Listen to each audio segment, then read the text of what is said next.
कि मुश्किलों से भाग जाना आसान होता है, जिंदगी के हर पहलू इम्तिहान होता है। कि मुश्किलों से भाग जाना आसान होता है, जिंदगी की हर पहलू इम्तिहान होता है। डरने वालों को मिलती नहीं कुछ भी यारो, लड़ने वाले के कदम में जहान होता है। जी हाँ दोस्तों, नमस्कार, आदब, सत श्री अकाल, गुड मॉर्निंग। आप सब कैसे हैं? आपके अपने यूट्यूब चैनल स्टडी 2.0 में स्वागत है। आज हम बातचीत करेंगे यूपीएसआई और एएसआई के बारे में, ठीक है? तो डिटेल में हम चर्चा करेंगे। यदि आप चैनल में पहली बार विजिट कर रहे हैं तो चैनल को अवश्य से लाइक, सब्सक्राइब, शेयर कर दीजिएगा। जब चैनल को सब्सक्राइब कीजिएगा तो नोटिफिकेशन में ऑल प्रेस कीजिएगा। क्यों? ताकि कोई भी वीडियो डाला जाए तो सबसे पहले आपके पास इसका जो है नोटिफिकेशन चला जाए। अब देखिए, यहाँ पे जो है कोई भी गवर्नमेंट जॉब आता है उसके रिगार्डिंग लेटेस्ट अपडेट आपको दिया जाता है, ठीक है? तो आप तो सब्सक्राइब कर ही देंगे या फिर लाइक भी कर दीजिएगा। अब देखिए, वीडियो को स्टार्ट करते हैं, समझते हैं। इस वीडियो में पूरा हम डिटेल में समझेंगे कि जो है आपका यूपी एएसआई और एएसआई पद पे जो भर्ती आया है, कितना पदों पे आया है, और जो इसका सिलेक्शन प्रोसेस क्या है, कब से आप अप्लाई कर सकते हैं, एज जो है, रिलैक्सेशन क्या है, सिलेबस क्या है, एग्जाम पैटर्न क्या है, कब एग्जाम होगा, सब कुछ हम जानेंगे, ठीक है? तो वीडियो को थोड़ा भी स्किप नहीं करना है। एक चीज और समझिए, लाइट की कमी की वजह से आज हम जो है आपको बोर्ड पे वीडियो नहीं बना रहे हैं, आपको फोन के स्क्रीन से ही बता रहे हैं। तो देखिए, कोई बात नहीं, समझना है, मेन मकसद आपका समझना है। देखिए, समझिए। देखिए, आपको इधर क्या दिख रहा है? उत्तर प्रदेश, ठीक है, पुलिस भर्ती एवं प्रोन्नति बोर्ड 19वीं सीट, तुलसी गंगा कॉम्प्लेक्स, विधानसभा लखनऊ। चलिए मेन मुद्दे की बात करिए। देखिए, अब नीचे हम लेके चलते हैं आपको, इन्होंने क्या बता रखा है, ठीक है?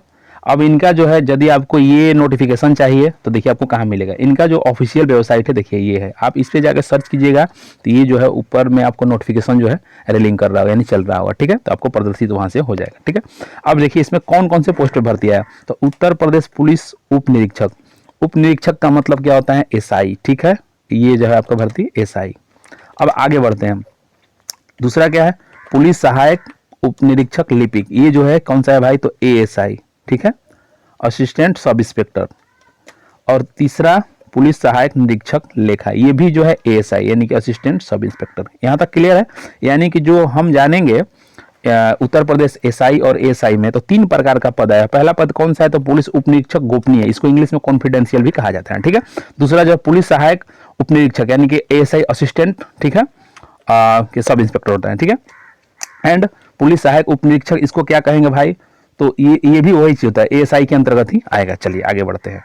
अब हम देखते हैं, समझते हैं कि इसमें जो है कितना कितना पदों पे भर्ती आया है, क्या इनका सैलरी है। देखिए, सैलरी देख के आप चौंक जाइएगा, सैलरी इनका इतना ज्यादा है कि मत बोलिए। पहला देखिए, 1 नंबर पुलिस उप निरीक्षक गोपनीय समूह का। अब देखिए, इनका जो सैलरी है 93,000 से कितना, नहीं 93 नहीं है, 9,300 से 34,800 तक, ये ग्रेड पे है। ग्रेड पे का मतलब समझते हैं, जो ये जो है आपका लेवल 6 के अंतर्गत आएगा। तो लेवल 6 के अंतर्गत आएगा तो मान के चलिए कि आपका सैलरी जो है स्टार्टिंग से 65 से 70,000 के आसपास होगा, ठीक है?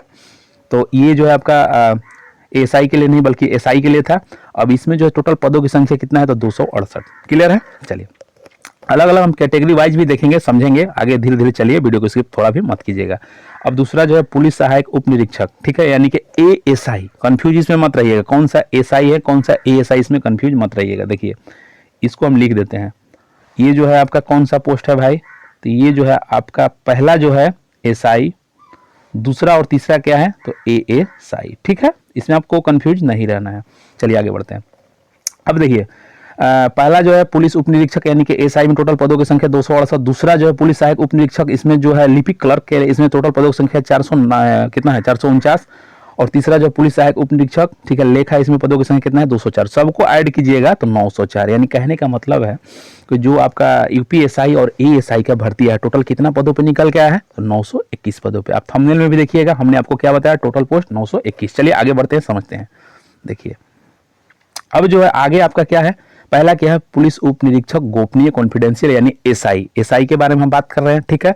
अब इसमें आपको देखना है क्या भाई कि कैटेगरी वाइज जो है किनका कितना कितना सीट है। देखिए, अनारक्षित यानी जनरल, जनरल का जो टोटल 100, पहले इसे समझिए, एएसआई और एसआई, यानी कि पुलिस उप निरीक्षक गोपनीय जो है एसआई, इसमें टोटल पदों की संख्या कितना है? 268। अब देखिए, जनरल का कितना सीट है? 114।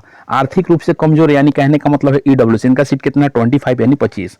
अन्य पिछड़ा वर्ग, यानी कहने का मतलब ओबीसी, समझ रहे हैं ना? ओबीसी में BC1 और BC2 दोनों आता है बिहार में, बाकी यूपी में ऐसा कुछ नहीं होता, ओबीसी, ठीक है?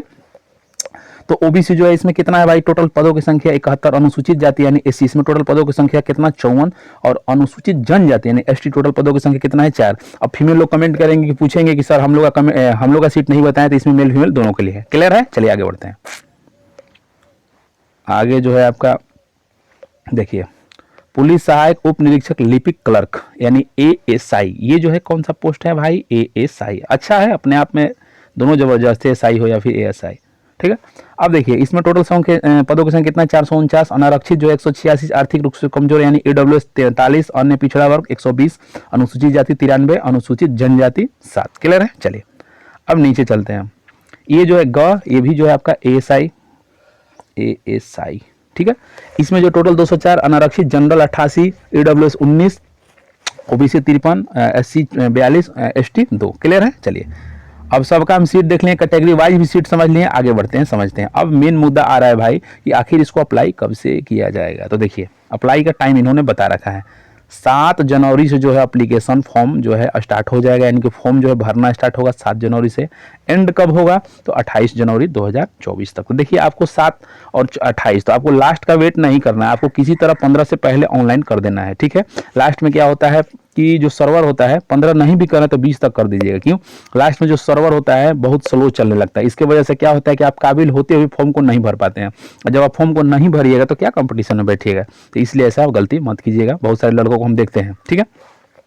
चलिए, तो यानी कहने का मतलब 7 तारीख से आपका फॉर्म भरने का टाइम स्टार्ट हो रहा है, और एंड कब हो रहा है, तो 28 जनवरी, यानी 7 जनवरी से लेकर 28 जनवरी 2024 तक फॉर्म को भर सकते हैं। और जो फी यानी पेमेंट करने का टाइम है 2 दिन बढ़ा के बताया गया, यानी 30 जनवरी, ठीक है। चलिए नेक्स्ट, शुल्क कितना देना होगा भाई, तो 400 रुपये आपको देना होगा, 400 रुपये जमा करना होगा, ठीक है। इन लोग के जो होता है यूपीपीपी उन लोग के द्वारा जो होगा, चलान यार कहिए या फिर शुल्क कहिए, फी कहिए, 400 रुपये देना होगा। बाकी ऑनलाइन यदि आप खुद से करते हैं तो 400 रुपये, लेकिन यदि आप साइबर वाले से करवाते हैं तो वही 40-50 रुपये एक्स्ट्रा लेते हैं, 450 रुपये। चलिए क्लियर है, नेक्स्ट चलते हैं। अब जो है आपका भाई क्या है, अर्हता, अर्हता का मतलब एबिलिटी, एबिलिटी का मतलब योग्यता, योग्यता में देखिए राष्ट्रीयता, यानी अब भारत का नागरिक होना चाहिए। क्लियर है, चलिए भाई भारत का फॉर्म है, यूपी का है, भारत का नागरिक होना ही चाहिए। चलिए नेक्स्ट, अब देखिए थोड़ा इनके देखिए, अब जान लेते हैं ये जो पोस्ट है यानी पहला पोस्ट है, इसमें टाइपिंग के बारे में थोड़ा जानिए। देखिए इसमें जो है 25 शब्द यानी कहने का मतलब 25 वर्ड पर मिनट आपका हिंदी में टाइपिंग करना होगा, ठीक है, क्लियर है। अब देखिए इंग्लिश में आपको टाइपिंग कितना करना होगा, तो 30 वर्ड पर मिनट, ठीक है। अब देखिए इसका मतलब समझते होंगे आप लोग, बहुत सारे वीडियो देखे होंगे या फिर मेरा वीडियो बहुत देखे होंगे, टाइपिंग में बताए होंगे। अब देखिए यहाँ पे जो है तथा करके बताया गया, इन्होंने या फिर अथवा नहीं किया है। यदि या किया होता है या फिर अथवा किया होता है तो आपको दोनों में से किसी एक में टाइपिंग करना है। तो इन्होंने जो है तथा किया है, तो आपको दोनों में टाइपिंग करना है, हिंदी में 25 और इंग्लिश में कितना 30। क्लियर है, चलिए अब जो है ये तो क्या था, एक मिनट और कुछ समझिए। क में जो इन्होंने बताया कि स्नातक उपाधि, स्नातक उपाधि का मतलब समझते हैं ग्रेजुएट, ग्रेजुएशन, ठीक है।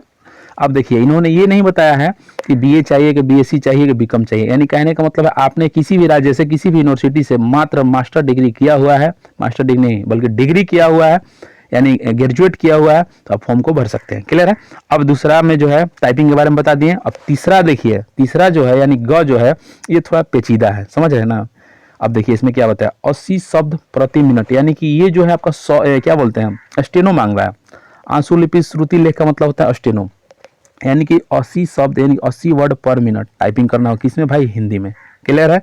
अब देखिए घ के बारे में जान लेते हैं। भारत सरकार के राष्ट्रीय इलेक्ट्रॉनिक्स एवं सूचना प्रौद्योगिकी संस्थान नाइलिट सोसाइटी, पूर्व में डोयक सोसाइटी, मतलब कहने का मतलब है नाइलिट जो है पहले उसको डोयक कहा जाता था, ठीक है। उससे कंप्यूटर में ओ लेवल की सर्टिफिकेट होना चाहिए, ठीक है। ओ लेवल क्या है, तो कंप्यूटर का कोर्स होता है, आप करते हैं, एक प्रकार का डिप्लोमा होता है। तो यदि आपके पास ये डिग्री है, आपके पास ये सर्टिफिकेट है, तो फॉर्म को भर सकते हैं, अन्यथा नहीं भर सकते हैं। क्लियर है, यही थोड़ा पेचीदा है, बाकी तो सब कुछ हो जाएगा। जो फॉर्म को भरेंगे, जो दरोगा बनना चाहेंगे, एसआई बनना चाहेंगे, तो भाई उन्होंने तो ग्रेजुएट किया ही होगा। बाकी टाइपिंग तो अपने हाथ की चीज़ तो हो जाता है, लेकिन ये जो होता है नहीं है। चलिए, तो यदि आपके पास नहीं है तो कोई बात नहीं है। जो लोग 20-21 वर्ष से कम के एज के लोग देख रहे हैं वीडियो, 18-19 साल के, तो वो लोग अभी एडमिशन करवा के इसका सर्टिफिकेट ले सकते हैं। चलिए आगे बात करते हैं। अगला जो है पुलिस सहायक उप निरीक्षक यानी कि एएसआई, इसमें भी सेम चीज, स्नातक ग्रेजुएट होना चाहिए, ग्रेजुएट बिहार, यूपी, झारखंड, कहीं से, किसी भी राज्य, किसी भी यूनिवर्सिटी से, आर्ट्स, कॉमर्स, साइंस, कोई दिक्कत नहीं है। इसमें भी वही चीज बता रखा है, टाइपिंग का जो लफड़ा है सेम चीज है। चलिए आगे चलते हैं। इसमें जो है एक चीज़ अच्छा है कि अच्छा है भाई कि इसमें जो है शॉर्ट हैंड नहीं मांग रहा है, ठीक है, रिक्वायरमेंट शॉर्ट हैंड का नहीं है। बाकी जो कंप्यूटर का सर्टिफिकेट है देखिए इसमें भी मांग रहा है, समझ रहे हैं, नाइलिट या पूर्व में डोयक सोसाइटी कंप्यूटर ओ लेवल की परीक्षा उत्तीर्ण करना अथवा सरकार द्वारा इसके समकक्ष कोई भी अर्हता डिग्री होना चाहिए। चलिए अगला देखते हैं। हाँ, पुलिस सहायक उप निरीक्षक के बारे में जान लीजिए, इसमें भी क्या है, अच्छा थोड़ा देख लेते हैं। स्नातक डिग्री, अच्छा हाँ देखिए ये लाइन देखिए ध्यान से, इन्होंने क्या बता रखा, भारत में विधि द्वारा स्थापित विश्वविद्यालय से वाणिज्य में स्नातक उपाधि या लेखा शास्त्र में परास्नातक डिप्लोमा या सरकार द्वारा मान्यता प्राप्त समकक्ष अर्थ। देखिए ये इन्होंने ये बता रखा है कि जो है इस फॉर्म को यदि आप भरना चाहते हैं पुलिस सहायक उप निरीक्षक लेखा के लिए, तो इन्होंने एकदम मतलब कंफर्म कर दिया है कि यदि आपके पास ग्रेजुएट में आपने ग्रेजुएशन जो है आपने कॉमर्स से किया यानी बीकॉम यदि किया है तो आप फॉर्म को भर सकते हैं, अदरवाइज नहीं भर सकते हैं। देखिए इसमें जो है ऊपर का जो 2 पोस्ट था उसमें आर्ट्स कॉमर्स साइंस तीनों चलेंगे, कोई दिक्कत नहीं है, लेकिन इसमें जो है इन्होंने एकदम मतलब बॉन्ड कर दिया, बाउंड्री बना दिया है कि जो लोग कॉमर्स किए हैं वही फॉर्म को भर सकते हैं, कॉमर्स जिन्होंने ग्रेजुएशन किया है, ठीक है, यानी बीकॉम। अब देखिए कम से कम 15 शब्द प्रति मिनट की गति, देखिए इसमें जो है ना टाइपिंग मात्र हिंदी में ही आपसे मांग रहा है और 15 शब्द यानी 15 वर्ड पर मिनट, ईजी है, हो जाएगा। चलिए कंप्यूटर का जो सर्टिफिकेट वाला है तो इसमें भी सेम चीज़ है। चलिए अब आगे बात करते हैं, यहाँ तक सब कुछ क्लियर है। हाँ एक चीज़ और जान लीजिए, प्रीफेंस के बारे में थोड़ा जान लीजिए। कहाँ गया भाई प्रीफेंस का मतलब समझते हैं ना। चलिए डोएक नाइलिट सोसाइटी से उच्च प्रमाणीकरण या सरकार द्वारा मान्यता प्राप्त कंप्यूटर एप्लीकेशन प्रौद्योगिकी में स्नातक उपाधि या ये तो सेम मतलब तीनों में पोस्ट में रहेगा ही रहेगा। अब नीचे का जो 2, 3, 4 है इसमें जानिए, विश्वविद्यालय अनुदान आयोग से मान्यता प्राप्त किसी भी संस्थान या महाविद्यालय से विधि में स्नातक, ये चाहिए, तीनों पोस्ट में कंफर्म है। और प्रादेशिक सेना में यानी प्रादेशिक कहने का मतलब क्या है, एनसीसी यदि आपने किया है और आपके पास जो है बी प्रमाण पत्र हो या फिर सी सर्टिफिकेट हो, देखिए एनसीसी में 3 प्रकार का सर्टिफिकेट होता है, एक ए, दूसरा बी, तीसरा सी। तो जो सी होता है ना सबसे हेवी होता है, जब सबसे पावरफुल होता है। तो यदि आपके पास सी रहे, हालांकि इन्होंने तो बी बता रखा है, बी प्रमाण पत्र, लेकिन यदि आपके पास सी भी होगा तो सी जरूर लगाइएगा, ठीक है। तो उसके आधार पर आपको प्रीफरेंस दिया जाएगा। प्रीफरेंस कब दिया जाता है, जैसे मान लीजिए कि मेरिट गया 180 पे, तो आपका भी 180 नंबर है, मेरा भी 180 नंबर है, तब ये सब डिग्रियां देखा जाता है। समझ रहे हैं, क्लियर है। चलिए आगे चलते हैं। अब एज के बारे में जान लीजिए। देखिए एज जो है इसमें मिनिमम 21 होना चाहिए, ठीक है, और मैक्सिमम कितना होना चाहिए भाई 28, यानी कहने का मतलब है जिनका एज 21 वर्ष हो गया है और जो है मैक्सिमम 28 वर्ष है वे इस फॉर्म को भर सकते हैं। लेकिन एक चीज़ और जानिए, अब इन्होंने बता रखा है, क्या बता रहा है कि हम जो है भाई एज काउंट कब से करेंगे, तो जिस दिन से फॉर्म भरना स्टार्ट हो रहा है, यानी एक क्या है, एक नहीं है, 1/7, अच्छा नहीं 1 मिनट बताते हैं आपको, इनका जो मेंशन हम देख लेते हैं पहले। अभ्यर्थी ने अच्छा 21 वर्ष की आयु पूर्ण कर ली हो, 28 वर्ष की, हाँ देखिए एज का जो काउंट है 1 जुलाई 2023 से किया जा रहा है। आपको भी अजीब लग रहा होगा, हमको भी अजीब लग रहा है। क्यों अजीब लग रहा है, देखिए ये जो भर्ती है आपका 2024 की भर्ती है, लेकिन जो इनका एज का कैलकुलेट है, एज कैलकुलेशन है, उम्र की गणना है, ये जो है 1 जुलाई 2023 से ही की जाएगी, यानी कि मतलब 24 के अकॉर्डिंग देखिएगा तो पिछले साल से। कहने का मतलब है कि जिनका एज जो है 1 जुलाई 2023 से पहले 21 वर्ष हो गया है वे लोग फॉर्म को भरेंगे। एक चीज और समझिए, 1 जुलाई की बात करें, यदि आपका जुलाई बाद क्या आता है, अगस्त, सितंबर, अक्टूबर, नवंबर, दिसंबर, इसमें कभी भी यदि आपका एज 21 साल हुआ है तो आप फॉर्म को भरने के लिए एलिजिबल नहीं है। समझ गए, क्लियर है, एज का लफड़ा नहीं होना चाहिए। अब देखिए यहाँ भी इन्होंने बता रखा है कि बिटवीन, देखिए यदि आपका एज जो है जन्म हुआ है 1 जुलाई 1995 से, ठीक है, तथा 1 जुलाई 2002 के बीच, तो आप फॉर्म को भर सकते हैं। कहने का मतलब है कि आपका जन्म जो है 1 जुलाई क्या है 1995 से पूर्व तथा 1 जुलाई 2002 के बाद ना हुआ हो तो आप फॉर्म को भर सकते हैं। क्लियर है। चलिए अब आगे बात करते हैं। 1 मिनट इसको समझ लिए, 1 जुलाई 1995 से पूर्व न लगाया है, देखिए यहाँ पे 1 जुलाई 1995 से पूर्व तथा 1 जुलाई 2002 के बाद नहीं। कहने का मतलब है कि डेट ऑफ जो आपका बर्थ है 1 जुलाई 1995 के बाद होना चाहिए और 1 जुलाई 2002 के पहले होना चाहिए। ये क्लियर हो जाना चाहिए। क्लियर है। चलिए अब हम बताएंगे, यदि आपका रिलैक्सेशन होगा तो आपको रिलैक्सेशन दिया जाएगा, तो आप उसके अकॉर्डिंग देख लीजिएगा। चलिए नीचे चलते हैं। अब देखिए चरित्र प्रमाण तो चाहिए।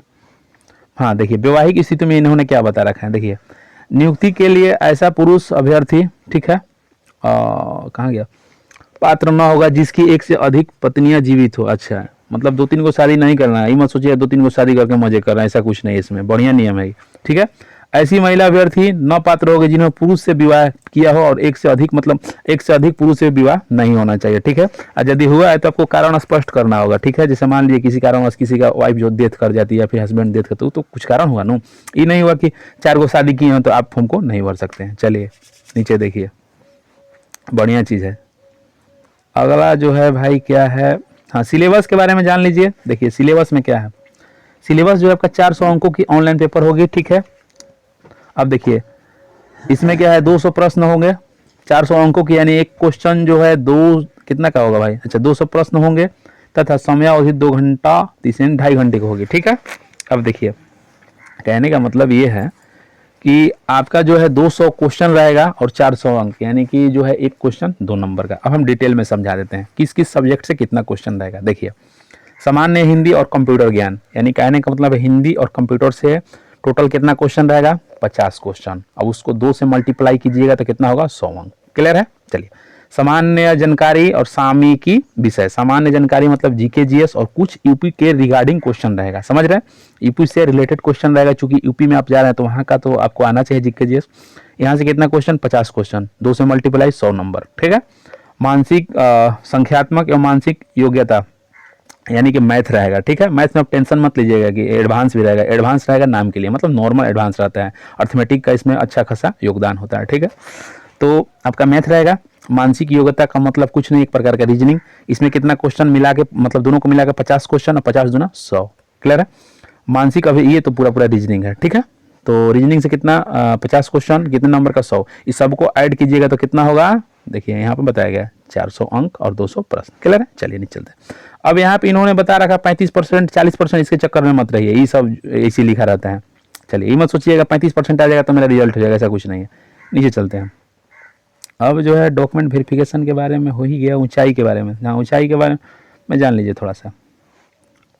ऊंचाई में इन्होंने क्या बता रखा है, देखिए सामान्य, अन्य पिछड़े वर्गों और अनुसूचित जातियों के पुरुष अभ्यर्थियों के लिए, देखिए सामान्य मतलब जनरल और ओबीसी, और अनुसूचित मतलब एससी कोई व्यक्ति हैं तो उनका जो मेल के लिए बात करें, उनका जो मिनिमम हाइट है कितना, 163 सेंटीमीटर से कम नहीं होना चाहिए। यदि अब इससे कम आपका हाइट है तो फॉर्म को नहीं भर सकते। क्लियर है।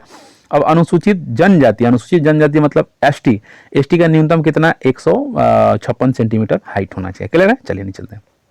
सीना के बारे में बात करते हैं। सीना यानी चेस्ट। सामान्य वर्ग यानी कहने का मतलब है यहाँ पे लिख देते हैं ओबीसी, जनरल, और कौन बचे भाई, एससी। ओबीसी, जनरल, एससी और ईडब्ल्यूएस में काउंट होंगे, ठीक है।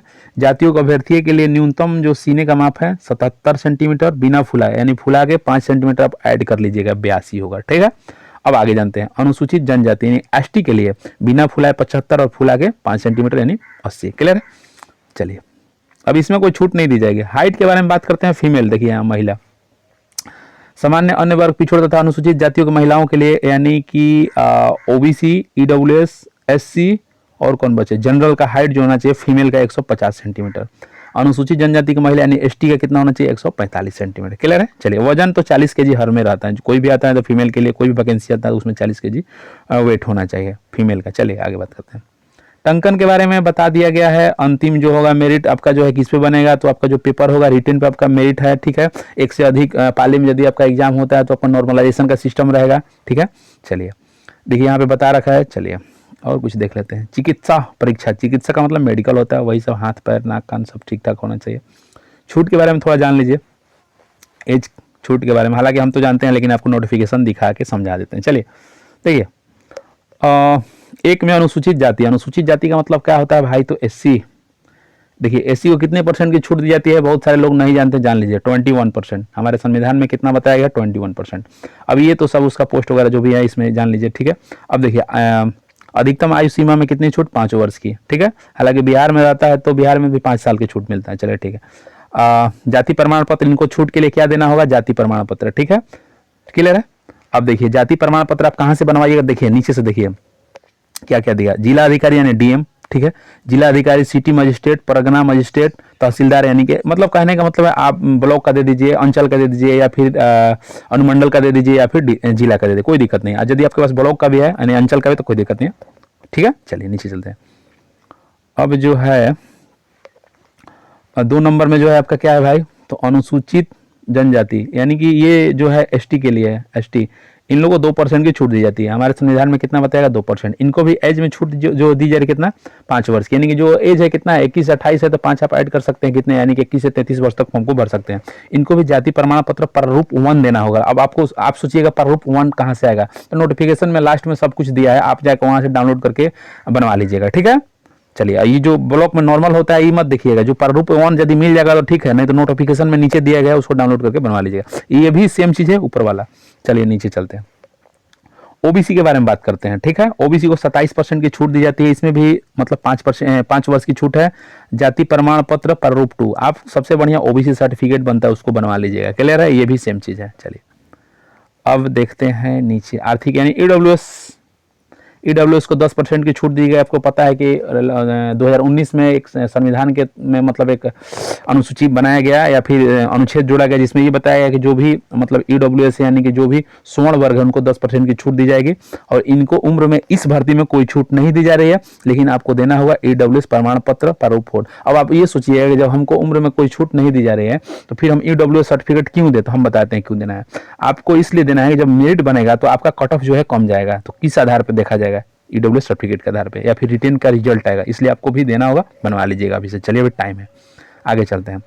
आगे तो लगभग सब कुछ हम क्लियर कर दिए, आगे कुछ है नहीं, ठीक है। सिलेक्शन प्रोसेस भी आपको हम बता दिए, सिलेक्शन इसमें कैसे होने वाला है। सिलेक्शन जो होगा आपका मेरिट के आधार पे होगा, यानी रिटेन जो 400 अंकों का होगा उसके आधार पे होगा, ठीक है। तब लोग बढ़िया से तैयारी करिए, ठीक है। मिलते हैं नेक्स्ट वीडियो में, तब तक के लिए जय हिंद, ठीक है। चलिए।